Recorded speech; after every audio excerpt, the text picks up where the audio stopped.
both DIAWL and DIAFOL are used to refer to the devil in Welsh. In linguistic terms, they're known as a doublet. These are the same word that derive from exactly the same place, in this case Latin, DIABOLUS, but they've taken slightly different paths over time to end up sounding quite distinct. Otherwise, there are other words for a devil with slightly less religious connotations.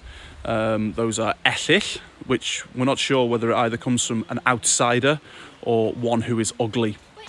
There's BWBACH, BWGAN and bogey, and all those derive from the same Celtic place that English gets the word bogeyman.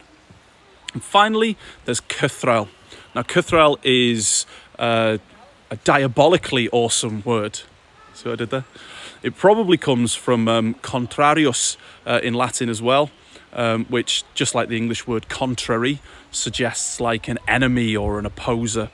And since the days of Iolo Morgannwg, even into modern Druidry, Cythraul has since been sort of appropriated and identified as a spirit of chaos.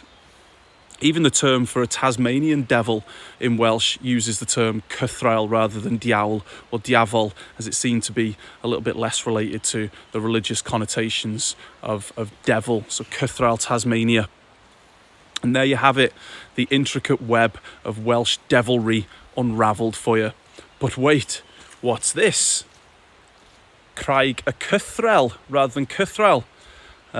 So here we've got our local dialect in the north east of Wales, and it seems even the devil himself can't escape some linguistic mischief around here, huh?